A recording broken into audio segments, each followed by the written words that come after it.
I loved video games ever since I got my first DS. Heart Gold, Scribblenauts, Pokemon Ranger. Soon came the Wii and boom, classic after classic, like one of my personal favorites, Wii Ski and Snowboard. I'm not kidding. Eventually, I wound up in 2017 and built my first gaming computer. Now GOG Galaxy, which is a game launcher that links multiple launchers into one, says that I have 4,275 hours of video games played. That is 178 days. But the thing is, GOG Galaxy only links Steam, Epic, and Origin. What it doesn't account for is everything else. No DS, no Wii, no Xbox 360 or Xbox One, PlayStation 4, PlayStation 5, Battle.net, Minecraft, League of Legends, or even Oculus. If I were to honest-to-God guess how much time I'd spend playing video games in my life, I would estimate 12,000 hours. Having played this much video games, I have a lot to say about them, be it in general or specifics. But most of my friends don't have a range, be it League of Legends, JRPGs, competitive games, strategy games. Most people just don't mix it up, and I end up keeping most of these thoughts I've built up over the years bottled up. I've tried making reviews in the past, but I never persistently worked hard enough or just got too ambitious. But after having grown up and I can more thoroughly put these thoughts into actual words, I don't want to bottle them up anymore. Even if I'm saying it to a screen, I want it to be said. Without further ado, my top 10 favorite games, plus some honorable mentions.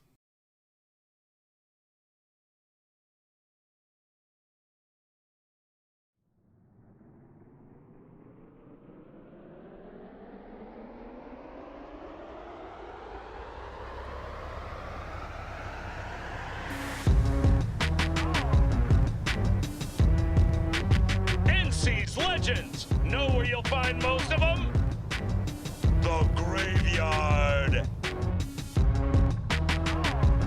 Matters not where you're from, matters not where you start! What matters here is the walk you walk! In Night City! The city of dreams!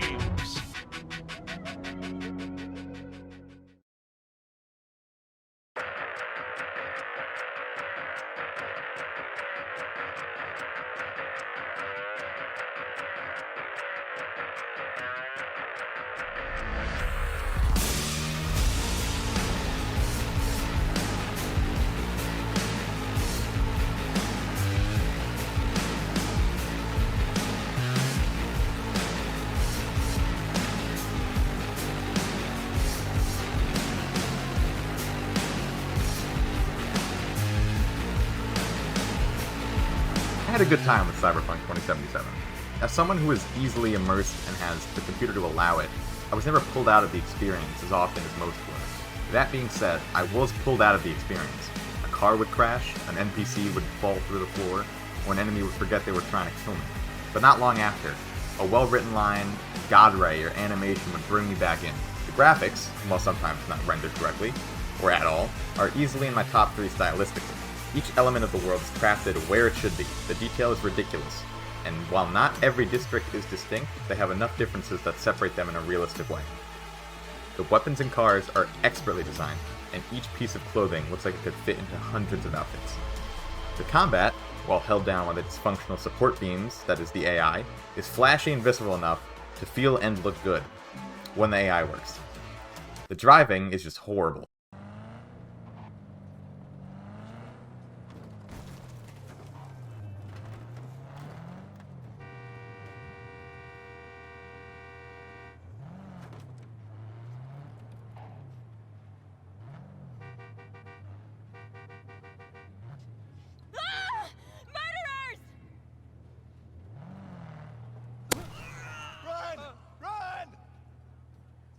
You might have noticed I said the blank, while horrible, is pretty okay.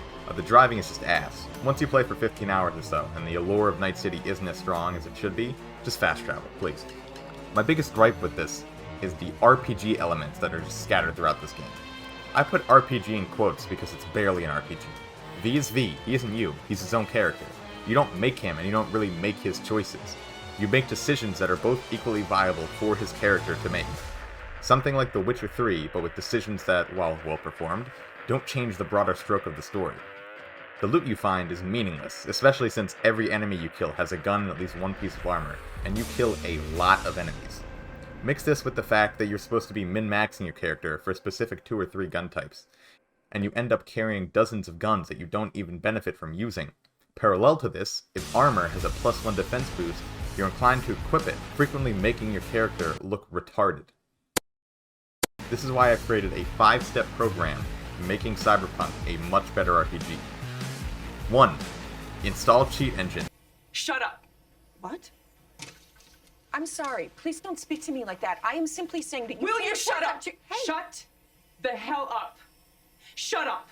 Shut up! Skylar, Shut up! please Shut up! stop. Shut up! Shut up! Shut up! Shut Hey. up! Install Cheat Engine to max out all of your skill trees so every playstyle is viable and every weapon is usable.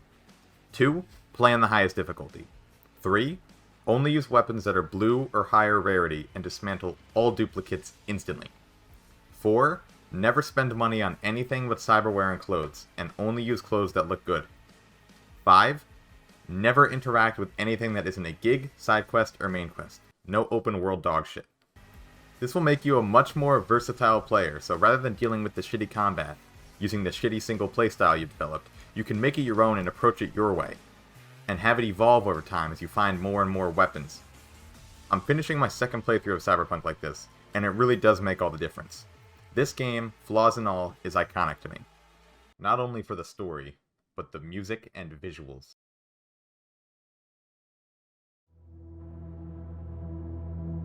Cause we lost everything.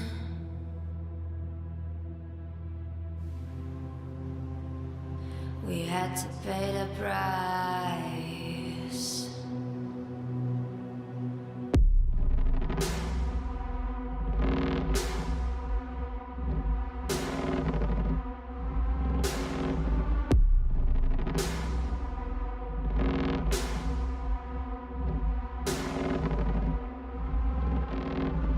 I saw in you what life was missing.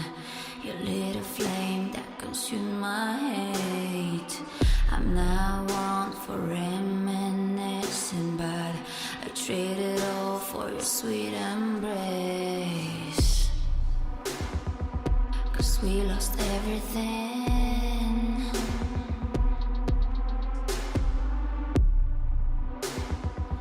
We had to pay the price. You believe you cheated death. It is death that has cheated you. If you gotta kill, kill.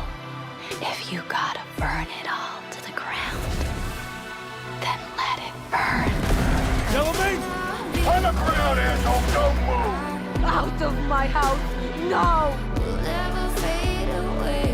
What you did to me, I know. So how I find a way, but I think of beauty. Would you rather live in peace as Mr. Nobody, or go down for all times in a blaze of glory?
set of explosions are heard ahead, followed by the dissipation of fire as it spreads.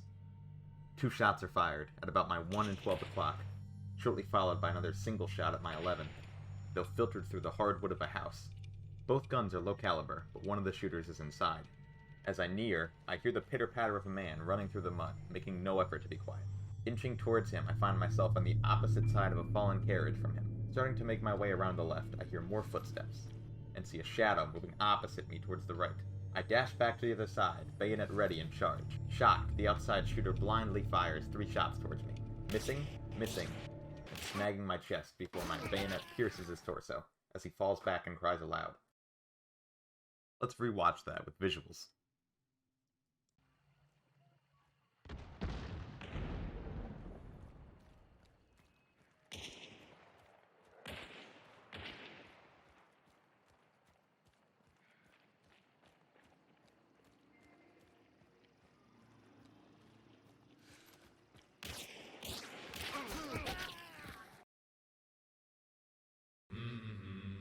I am not a very patient person, so when I tell you this game is good as hell, you gotta believe me here. To describe what Hunt is hard without comparing it to other games. It's kind of like DayZ, but good. This game fucking sucks. Whatever. Kind of like Tarkov, but not worse shit.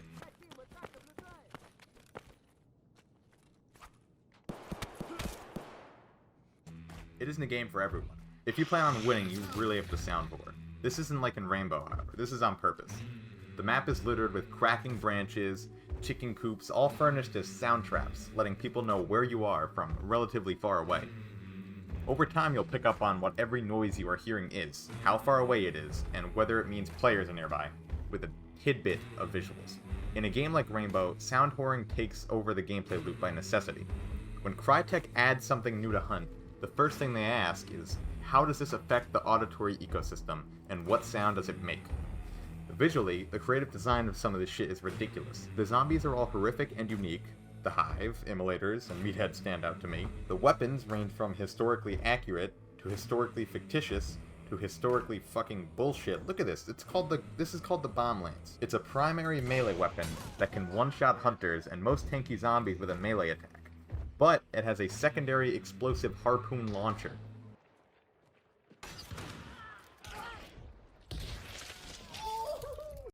Which leads us to gameplay. Here's what you'll play through in a game of Hunt. First is the pregame. You recruit a hunter with assorted guns and tools, which you can mix and match with the stuff from your own stash. You accumulate a stash by either buying guns directly from the shop, or looting enemy players in-game. Whatever is on you when you die, however, is lost completely. When the game starts, all players spawn around the edge of one of 2 maps and make their way to the assorted Fortnite locations. Each of these locations contain a clue, which upon interacting with will narrow down the locations of the rest of the clues. During the search, you will run into different zombies, all having different weaknesses and methods of exposing quickly and quietly. After interacting with 3 clues, the map will narrow down one last time, revealing the location of a bounty target. The next phase of the game is the bounty fight. After making your way to the bounty location, you start a fight with one of 3 bosses: the Butcher, Spider, and Assassin, weak to shotguns, fire, and poison respectively. The Butcher fight is particularly tense, though less horrific than the other 2, which feel like Resident Evil bosses.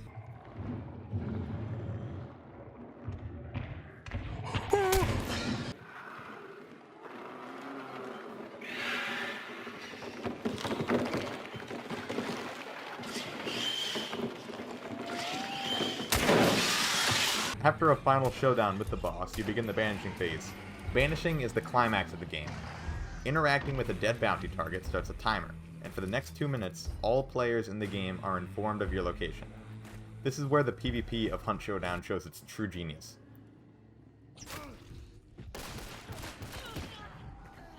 The sound design, visuals, and gunplay are all at their peak here. Assuming you hadn't run into any other players up to that point, most will be making their way to try to steal the bounty tokens that drop from the boss if they're banishing. It's 2v2v2v2v2v2 madness, where clever maneuvers, ballsy plays, and exhausting attrition takes place. And those 2 minutes separate the boys from the men.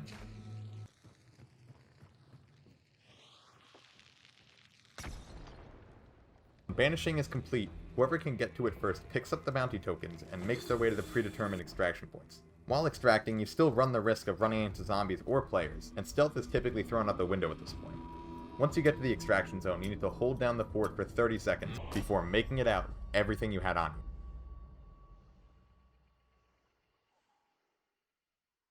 My favorite part about Hunt is how balanced it is. Somebody with $40,000 in their stash can buy better guns and more grenades and shit like that, but even a level 1 with a dinky pistol will always be able to kill with one shot to the head if they get the jump on someone.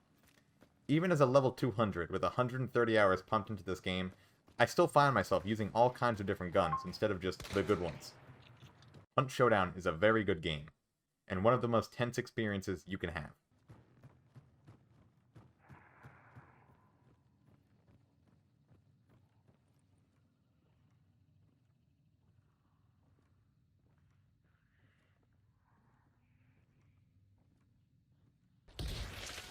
This game is better than Tarkov. I said it because it's the truth. Wake up.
Look at this shit. Look at the fucking carnage happening on the screen. Tell me this shit isn't cool.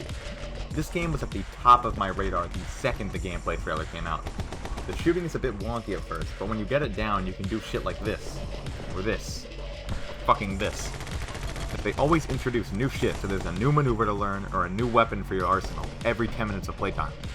First you get these two pistols, then you get this focus move, and you can slow down time. And then you learn you can right-click to aim in 2 different places at once. Then this dodge move, and the whole game is designed around these mechanics, and they just keep building upon them. These mechanics alone, in a sandbox state, are definitely worth the $20 price tag alone. Anybody's first playthrough in this game will almost always be excellent, and I have almost nothing bad to say about the game in that regard. Out of all of the games on this list, I think this is one of the closest to perfect. So then, why isn't it in the top 10? My friend Pedro pisses me off because the game has little to no replayability. You look at a game like Space Pirate Trainer or Hades, and it's hard to put the game down after you finish a run. Well, time to go get killed again. But in my friend Pedro, there's no big incentive pushing you to play that next run. I really only had fun replaying it for this video because I hadn't played it in like 4 months. There's no arcade mode, there's no New Game Plus, campaign plays out the same each time regardless of how good it is.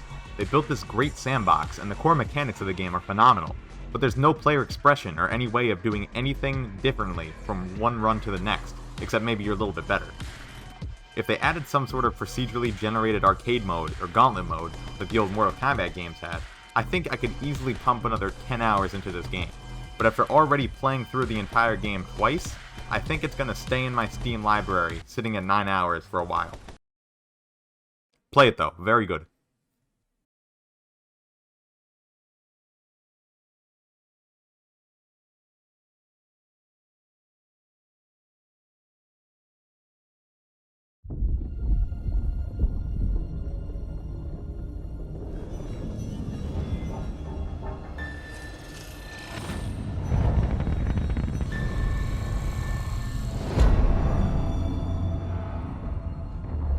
BT-7274. Your data recorder says your original pilot was killed in action. Correct. My original pilot was KIA. I am now linked to Rifleman Jack Cooper. Who authorized this? We had no other options. Titanfall 2 is one of those games that is so good you don't even realize how good it is. Replaying the story reminded me how awesome everything about this game is. If this is all of the CODs, this is Titanfall 2. Somewhere around here. The movement, shooting, and of course the Titans are all flawlessly designed, with give or take a few things worth changing. Even after playing so much Apex, the graphics definitely hold up, even considering how old they are relative. Each level and map in the campaign and multiplayer are distinct and a blast to jump around in.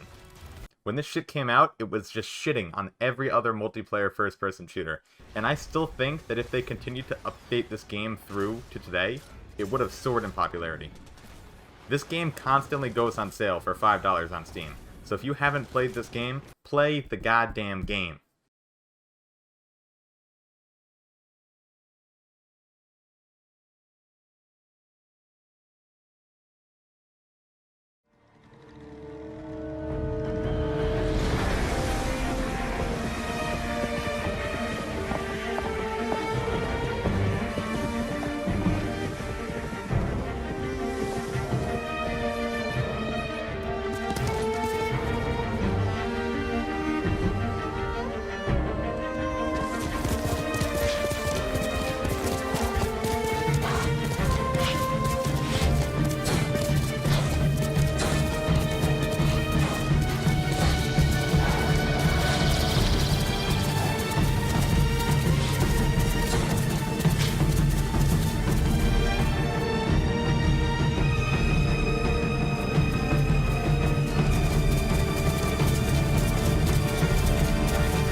Before I start talking about this triumph of a game, I need to pay respects to that intro. If you haven't picked up already, I am horny for style, and this intro is just oozing with it. Okay, let me talk about the game. Just going off of memory, I was going to put Cyberpunk at 7 and Ghost of Tsushima at 10, but I'm glad I had to go back and re-record footage for this video, because replaying this game, especially on a PS5, put that decision into context. Sorry if the footage is a little choppy, the capture card I got is fucking horrible. Don't buy this. If you see this, don't buy it. I feel like a lot of these Ubisoft checklist style games have a hard time keeping things interesting with the exploration of the open world. But Ghost of Tsushima's open world design is the best of its open world design. There's no waypoints, only what's called the guiding wind, which blows gusts across the grass and the trees in the direction of where you need to go. While riding, you'll sometimes hear the chirp of a golden songbird, considered to be a blessed creature in Tsushima.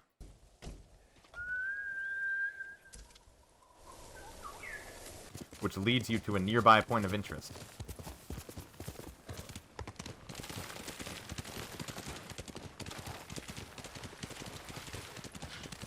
Other times, a fox will lead you to a nearby shrine, giving you new perks. Every string of code in this game is imbued with tradition and style.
Stand and fight!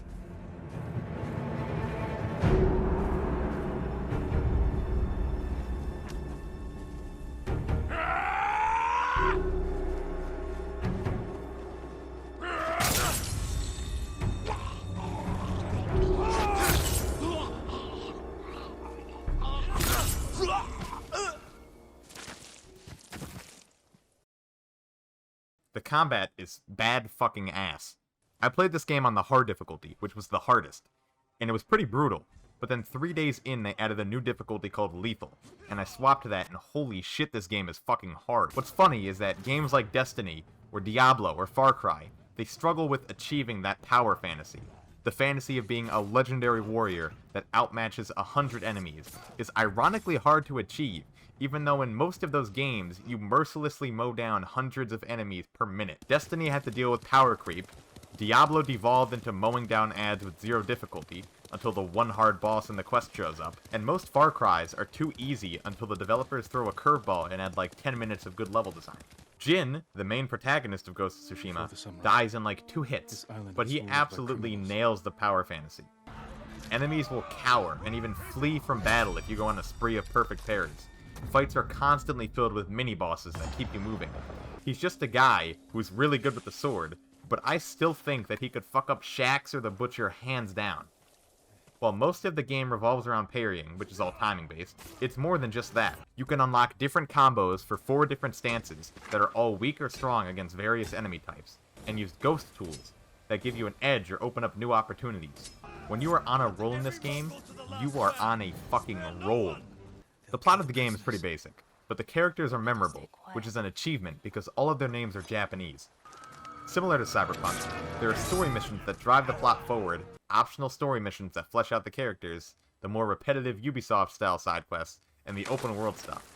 The game is at its best during the first 2, but the latter 2 aren't useless because there's always something cool for you to get out of them, be it a skin, new sword kit, or a new skill point for your upgrade tree so you can just become more badass. This game won't be remembered as a cult classic, but I think it will go down as just one of those really good PS4 games. Probably between Persona 5 and Ratchet & Clank. Somewhere in between there. Play the game.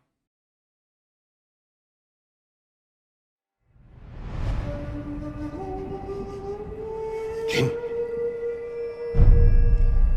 When we fight, we face our enemy head on. And when we take their life, we look them in the eye with courage and respect. This is what makes us samurai.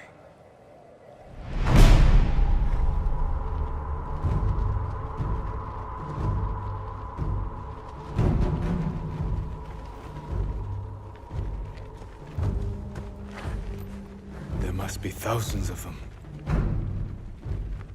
We will face death and defend our home.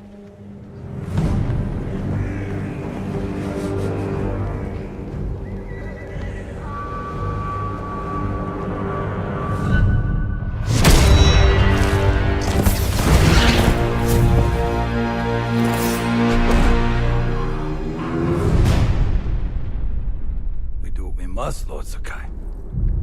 That is why you and I are both survivors. I am samurai. No, you are more than that. You are the ghost.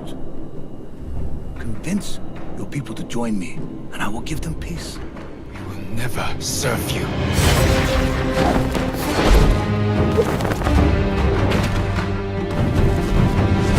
I've never seen a samurai fight like that. It was nothing. You're more than a samurai. He is a vengeful spirit, back from the grave to slaughter the Mongols.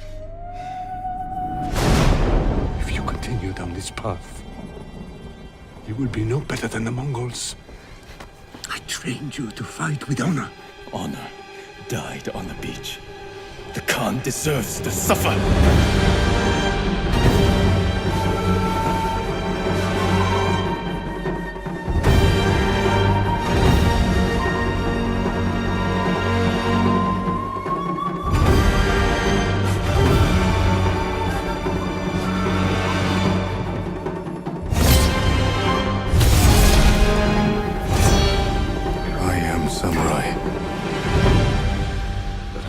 sacrifice everything for my home.